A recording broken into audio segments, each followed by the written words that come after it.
He is a jack of all trades, which means if you look at his resume, right at the top, it says employable. Everybody wants him. He's got so many clients. He works in live production, technical operations, but there are so many different roles that my guest today, Patrick Karayan, plays in the world of sports media. And we're going to tell his story here today on the On to Something podcast. I'm Bryan Fenley with Fox Sports Radio and also a broadcaster for live events. And this is a place or obviously, we're going to dive into Patrick's career and learn more about the man behind the drive, the man behind the mission, what he's done, but also learn about him as a father as well and sort of get that all-encompassing look of who he really is and what's made him so successful. And again, I'm Bryan Fenley. Patrick, so excited to bring you on here. You are one busy guy, and you probably have such a busy schedule at every different stage of the year, but I wanted to start here. When do you find yourself, Patrick, happiest in what you do? Well, first off, Bryan, great question, but I do want to say, hey, thanks a lot for having me here. Obviously, having watched a lot of your interviews, former colleagues of mine, current colleagues, so I'm very honored to be here, so I really appreciate it. I think there's different levels to that. On a day-to-day basis, the happiness is, you wake up in the morning, kind of cliche-ish, but I see my kids, I'm excited to see them and all that stuff. But in terms of the work, I think on a day-to-day basis, when you're doing live events, and I'm sure a lot of folks could say the same thing, is when you go in and you do a good production and you feel good about yourself, it's very rewarding and I like it. And then, obviously in bigger events, when it's all over, there's that moment of clarity and you're happy and you're like, this was worth it and all that time and effort. And, but I also try to stay grounded, and I realize what we do is fun. It's exciting, but we're not digging ditches. We're not, So it's very easy for me to say on a day-to-day basis, I'm in a good mood and I'm having a good time with what I'm doing. What has to happen, Patrick, for you to come out of a broadcast and feel, to use your words, feel good about yourself? Like, what boxes do you have to check off to get to that level of thinking? I think there's a few different levels. I think it's, on a day-to-day basis, there's your producer, your director, maybe your executive producer is giving you some goals that you want to achieve for the day. Whether you're actually doing a show that day, it might just be a setup day, and then you have your checklist of what you want to get accomplished. So once you start checking off, hey, cameras got built, we were able to fax audio, we built our booth, and you kind of just go through all these steps. And then once you get there, you're like, okay, we're in a good place. You may not start out that way. Obviously, there's a lot of times where you're like, oh, we're not going to make it. We got to get set up today, and it's raining outside. You got the weather challenges, obviously, sometimes. But once you start doing those little things, as you start getting closer and closer, and you just start getting this feeling like, okay, we're getting stuff done, and we're going to be in a good place. But I don't think for myself, until the show is actually done, whether we had 2 set days or 1 set day, and maybe once the show's done, and then I think the reward is actually someone above you, or just the feeling you get that it says, hey, you did a great job. A lot of times it, but it's also nice to hear from your director, your producer, or someone like that says, hey guys, we did a really good job. And then it's great to feel that, but it's great to also then kind of pass that on to, a lot of the technicians, the camera guys, the audio techs, the utilities, like, hey guys, we did a great job today, and I'm really proud of what we accomplished. You used the word a couple times in that answer, a good place. And I feel like your career is in a good place right now. And it's taken time to build up the relationships, to build up your resume like you have done so beautifully. If you were to know now what you've done, but you were to take that and go back to the Patrick Karayan who was just trying to break through in this business, and you were to tell that Patrick what you would become today, what do you think that younger version of yourself would have thought?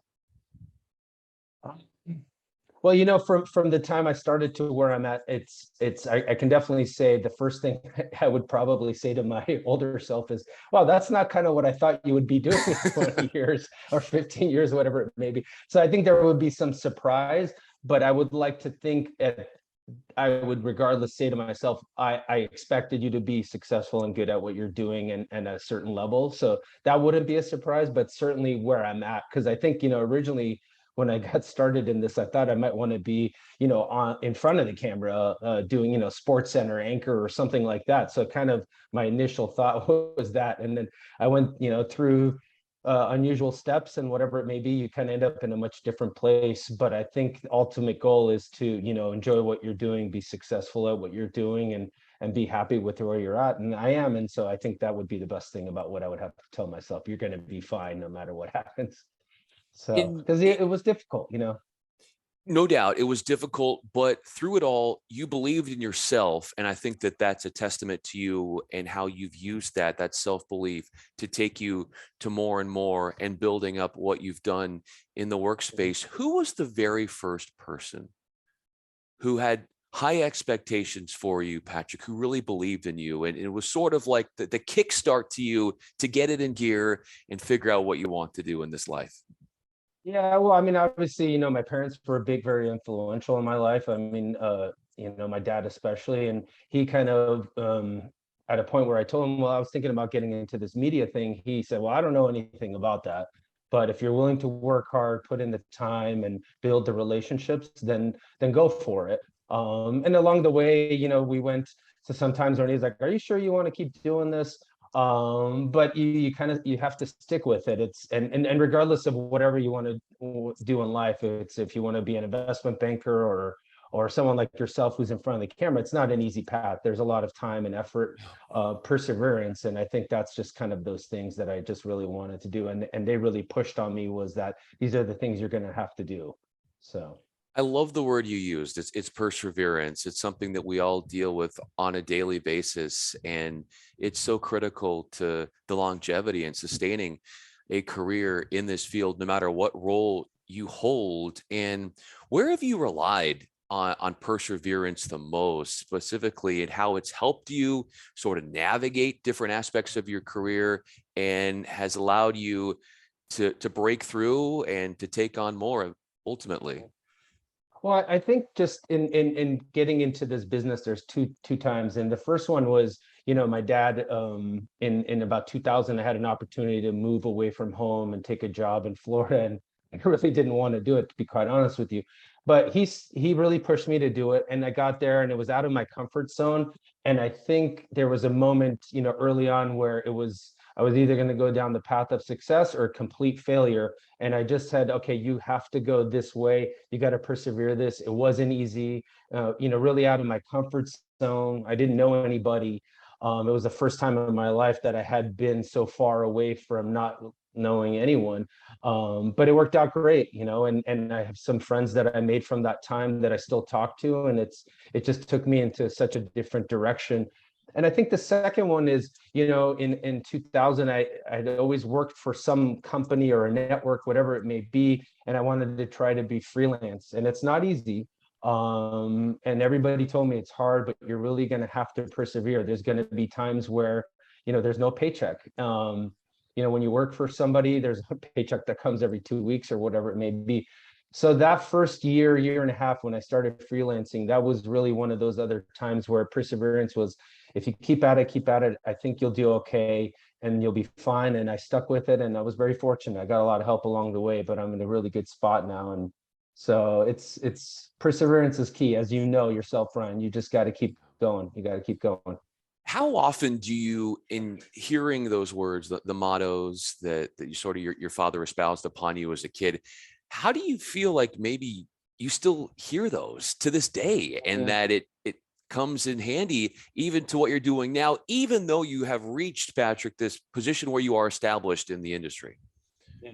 Well, I think, when you do live events, especially sports, there's a lot of long days. It's not a 9 to 5 kind of job. In a lot of instances, we're there at 6 a.m. We're there till, 2 a.m. And it's tiring sometimes, but you gotta, you have a job to do. You want to be successful at what you're doing, and you kind of take those skills that you've learned, and not necessarily for that job itself, but like the other side of things is that you got to be, organized. You have to persevere. You got to just stay focused, and you have to just kind of teach yourself how to mentally be prepared for those long days. And it's challenging. And I don't think early on in my career, I really realized like how much of that other stuff was really going to play into being successful. I just thought, well, you learn part of your job, you have a skill and you go, but it's not really like that. As you know, you have to have people skills that are really important in our business, especially when you deal with so many different personalities, whether it's producers, directors, the announcers, the camera operators, and at times you're dealing with 60, 70, 100, 200 people, and it's a lot, but I think it's important to stay focused, kind of meet your daily goals, and you'll be all right. And I think that's kind of what I've tried to focus on. Yeah, those are words good to live by. And not only are you saying them, but you're living them, and you're a Yeah. product of what you're saying. You're speaking truth to power. And Patrick Karayan is with me. I am Bryan Fenley. How afraid are you? You used the word failure earlier and how that's a driving force. How afraid are you, Patrick, of failure?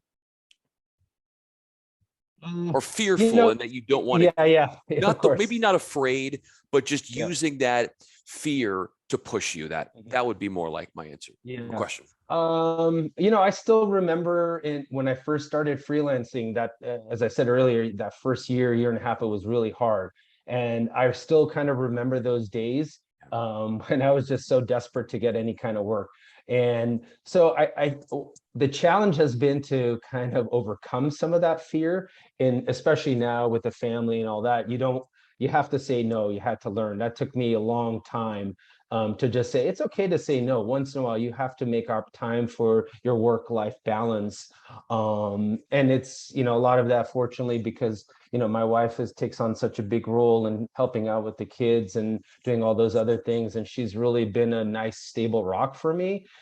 And she's gotten to me to a comfortable level where I could kind of say, it's okay to say no. And it doesn't mean you're going to fail if you say no, so. In what ways, Patrick, do you sort of live by your wife's words and how she encourages you specifically in just being your biggest cheerleader and wanting to help you thrive and grow in the workspace?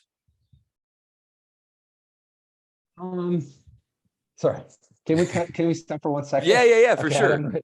Sorry, Yeah. can you repeat that question? Because it's a good question. I just want to make sure I understand it Oh, correctly. yeah. Sorry about that. Yeah. I'll Okay. edit this out. So Yeah. you mentioned your wife is your rock. How has she encouraged you along the way, specifically in what that looks like and what she says to you to continue to encourage you? I think she's encouraged me in a lot of ways, but specifically that, like, hey, you are good at what you do. You should be confident in that, and don't ever forget that. And sometimes I think in these process that you go, you're challenged, and maybe I don't feel like I did a good job, and that kind of, maybe your confidence drops a little bit. Whatever, you make mistakes. I mean, we all fail sometimes. I think she's really been able to kind of push that. You're okay. You've done a great job getting to the point where you're at. Just remember the things that you know. And along the way, it's helped me kind of feel more relaxed with where I'm at in my career. And then it kind of goes back to that, like, I'm not worried about failing, just because I just decide I would rather not work. I'd rather be home with the family or do something like that. That doesn't mean I'm going to fail. And that doesn't mean that a particular client or someone may not call again. That's not the case, and I think that's how I felt, a long time ago, that if I said no, they're not calling again. And it took a long time, almost 10 years, to get to that point where I just had to be comfortable with where I'm at, and it's okay to say no sometimes.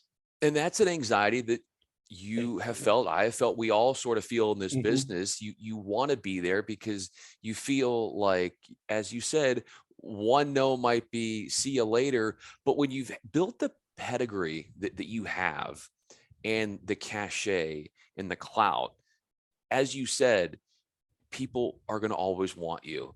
And I'm curious to know, Patrick Karayan is with me. I'm Bryan Fenley. With how often you're working on different projects with different networks, when you do get to spend that time with your family, knowing that you don't work a 9 to 5, knowing that you travel, what is your outlook? What is your approach to when you get to spend time with your family, and how you savor that moment? Oh, it's family's everything, and it's really important. I have two little kids, and I want to make sure that I play a big role in their life because I know it's important for them, and it will make them more successful in their life. It is challenging, and sometimes it's a lot of let's look at the schedule for the next 4 months, and you kind of fill in your days of work, and you leave some opportunities of dates open for other opportunities that you think will present themselves, and then you say, okay, these are the days that I'm going to be open. I'm going to just not do anything. And I think it's just trying to maximize the time with them and as much as I can. And I think that in turn, they also recognize that dad travels, dad works late. It's not a 9 to 5 job. They reciprocate that too, because when you're engaged, they're obviously going to be engaged too. And we just try to maximize that free time as much as we can. And you take some cool vacations, or you just kind of hang out and go down to the park and just hang out, whatever it may be. But you just have to really, every second counts, so to speak. But I think that's kind of for everything that we're doing, as you get older. I'm almost 50, so you realize that life is a lot more precious than when you're 20, obviously. And so I want to make sure that I capture all those moments with them, because at some point I'm very cognizant that I'm not going to be around, and I hope that they have a lot of fond memories of different stages of their life. How do you feel like they're taking in what you just said, all that you want for them, all that you're trying to teach them, all the life lessons, the fun, embracing those precious moments? How do you feel like on their end, they're stomaching that at their ages? Well, 7 and 4 is very young, but they're very perceptive. And I think that's to the point where they know when dad is just going to be working at home kind of scenario, or I'm going to be going local event that I'm covering, that I'll be home that night. And as opposed to when you travel, they know it, they feel it. There's just a different vibe. And I'm sure it's part of the way I feel, because, I do, sometimes you feel bad leaving, but there's also a bigger end game to that. So I just try to tell them, listen, life, you just have to try to make the best of your time with your friends. School is important. Try to focus. I think the focus is the big thing that I really try to tell them. Hey, when you're studying math, focus on math. When you're playing with your friends, just worry about playing with your friend. So I think those are the things that I try to impart on them a little bit. And with my older one, she's very smart, and I try to give her a little bit more of that. Hey, here's why I made this mistake. I'm telling you to write this down because I didn't write that down. So simple things like that. And they're getting it, and it's great. And it makes the time I spend with them even more enjoyable, because I see like how they're learning and they're growing, and they're sponges. And it's great. And and it sucks to leave sometimes. But you make it when I come back, it's just great to see them. How often, Patrick, can you help them with their math problems? Not too often. No. I think fortunate thing about having a lot of the local events where I don't have to go until 11, 10 a.m. or even later. I'm home to take them to school, and I think we try to, between my older one, I take her to school, and I really try to focus that time on, hey, let's that 20 minutes, 30 minutes that we may have, let's focus on just being cool. Like, how was school? How did you like it? What's going on? And then also a little bit of, okay, here's 20 problems. Let's do them together. And we try to challenge each other, and she'll try to challenge me a little bit, and it's fun. And we make games out of it, and it's really cool. How do they challenge you? You knew I was going Well, there, Patrick. yeah. Well, it's a lot of, hey, dad, did you know this fact? And it's obviously a lot of times we know these things. Yeah. But it's just one of those where you just say, oh, wow, that's really interesting. I didn't know that. And they're like, are you sure? Or it'll be, do you know 10 times 10 is 100? And I was like, oh, that's interesting. I didn't know that. Thank you for trying to clarify that. So, but it's cool. So those kind of little things like that, which obviously, most of the stuff we know, but it's just, you have to engage them and try to make them feel a little bit more special. Obviously, with that comes patience with them, Mhm. and sort of playing off what you were saying. And how much patience do you find that's helpful in your work life as well, and how you're able to sort of use that as a really important instrument too?